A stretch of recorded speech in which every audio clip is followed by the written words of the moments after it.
Latvijas valstī šogad 107, 18. novembrī. Kas tev ir Latvijas valsts? Man šodien stāstīs ģeniāls latviešu kinorežisors Tālvalds Margēvičs. Kas tev ir Latvija? Man tas ir augstākā līmeņa jēdziens. Es neesmu dievticīgs, un šai prātam neaptveramajā haosā, kas patreiz valda pasaulē, kur atsakās cilvēki no ierastām vērtībām, ir nepieciešams kaut kas, kas tev garīgi paliek nemainīgs, stabils. Man tādas lietas ir divas.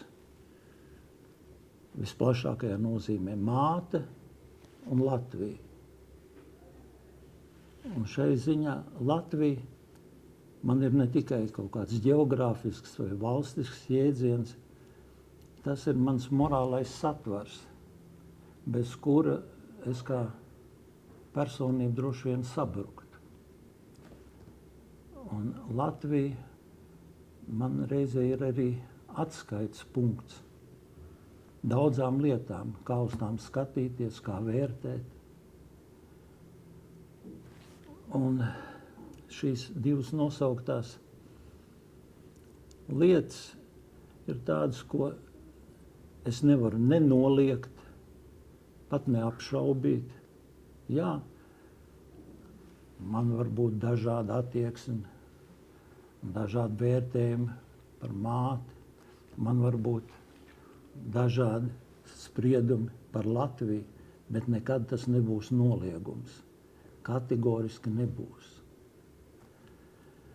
Lūk, tāds ir tas līmenis, ko man tas nozīmē.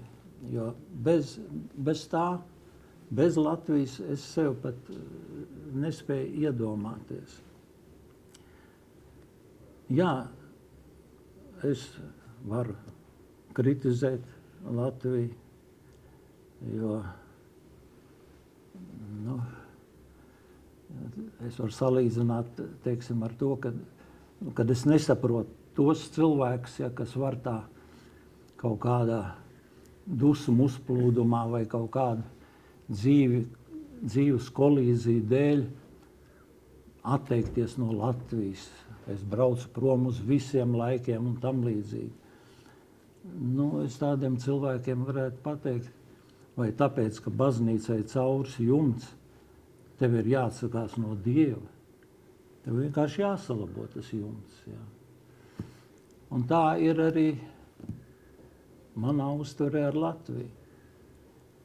Tev vienmēr ir jāizturās par to, kā savu svētnīcu. Ja. Droši jāuzrāda to, kas iet greizi. Tas jumts ir jālabo, ja vajag. Lūk tā, tas ir runājot par to augstāko līmeni. Bet pavisam konkrēti tā mīlestība pret valsti un faktiski mēs jau sākam augt tad, kad bija tikai tauta vēl valsts faktiski nebija, mēs bijām okupācijā. Bet tieši augot kaut vai tajā pašā Šķērsielā, veidojās tās manas pamatvērtības, ko nozīmē tauta. Tā nav abstrakta lieta. Tie ir ļoti konkrēti cilvēki. Ja. Pie tam dažreiz mēs tā domājam, kad orientējamies uz tiem izcilniekiem. Nē, man neveidoja izcilnieki. Man veidoja pat tāds Toļiks vai Šķērsielas Oss. Jā, viņš bija kā ciema muļķītis, ja, bet man tas palīdzēja saprast, ka es esmu viens no viņiem. Tas man palīdzēja atbrīvoties no jebkādas augstprātības. Ja. Un tas palīdzēja arī darbā man tas palīdzēja, attieksmēs ar cilvēkiem. Un dabīgi es šos cilvēkus iemīlēju, un es viņus, viņi katrs ir ar savu trūkumu kādu, tāpat tā kā es pats, bet ir jāapzinās, ka mēs esam, lietojot to reliģisko terminoloģiju, visa Dieva radīta. Ja? Un tas veidojās no šī tautas izjūta, tieši Šķērselā bija rakstnieku Veseļmāja, kur es sāku lasīt savus pirmās grāmatas viņa atstātajā bibliotēkā. Ja. Tur bija pirmie draugi. Ja. Un tā lūk, pamazām veidojās tā attieksme, kas man palīdz tagad pat tādos grūtos brīžos. Es teiksim, aizvien mazāk aktīvi strādāju, vienkārši vecums ierobežo. Bet es priecājos par tiem latviešiem, kas gūst panākums, iziet pasaulē. Ja. No sirds priecājos. Ja. Un tas man padara pilnvērtīgāku dzīvi, nevis es tur domāšu, kā es novecoju un cik no drūma, ka tur naudas maz, bet kad nepārtraukt, man nāk pozitīvi impulsi, prieks par latviešiem, ja vienalga, vai tas ir sportā vai mākslā. Ja. Tā kā es esmu pateicīgs tam, ka es varu dzīvot Latvijā, un ja vēlreiz piemin tos, kas tā pamet Latviju it kā uz neatgriešanos, tad te jārunā arī par valsts nozīmi. Jā, tā ir liela laime, ka mums ir sava valsts, un tā nogānīt valsti, pat tas aizbraucējs, viņš nesaprot, ka viņš, pateicoties tam, ka mums ir valsts, brīva valsts, viņš var aizbraukt. Mēs ar pusgadsimtu dzīvojam bez tiesībām izbraukt. Tas ir paradoks. Tas, kas nolāda Latviju, ja, viņš nesaprot un aizbrauc, ka pateicoties šai neatkarīgai valstī, tu iegūti tiesības aizbraukt. Paradoks, jā, bet tā tas ir. Tā kā, ko es te vēl varu piebilst? Ja jau Es jau pēdējo jautājumu. Vai tu joprojām dzīvo Šķērselā? Jā. Un tā no bērnības līdz šodienai lielā mērā Šķērsela ir tev Latvija? Jā, mazā Latvija ir Šķērsela? Jā, jo es jau te pieminēju, ka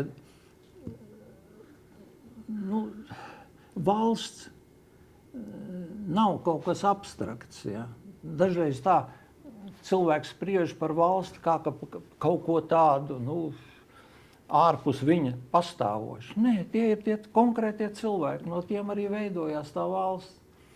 Un tu vari kādam kaut ko pārmest, tas ir konkrēts cilvēks, arī tai valstī, tas ir konkrēts cilvēks. Un nevis valsts vispār nav ne pie kā vainīga, tā ir laime, ka viņi tevi dot. Ja. Bet tu skaties uz tiem cilvēkiem, kur katrā brīdī kaut ko nosaka. Ja. Tā kā, protams, tā ir liela problēma, bet tā ir ne tikai Latvijai. Ja. Tā ir, it kā runā par demokrātijas krīzi. Ja. Bet,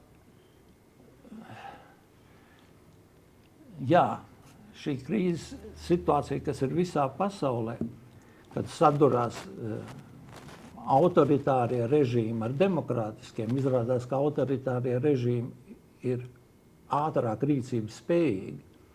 Un te, protams, ir jādomā, kā var šo mūsu demokrātiju padarīt mobīlāku, ātrāku. Ja. Droši vien, te ir vairāk ceļu. Pirmkārt, jau tā ir birokrātija. Ja. Birokrātija, kas arī rada korupciju, starp citu. Ja. Jo kādreiz bija tāda streika forma, ko lietoja strādāt pēc instrukcijām. Un mēs redzam, ka Latvija atpaliek no kaimiņu valstīm, tāpēc, ka pārāk strādā pēc instrukcijām. Un tas veicina korupciju, ja kāds uzņēmējs grib kaut ko ātrāk izdarīt, sākās korupcijas elementi. Tātad to var novērst, ja mēs to apzināmies. Es tev pateicos par stāstījumu.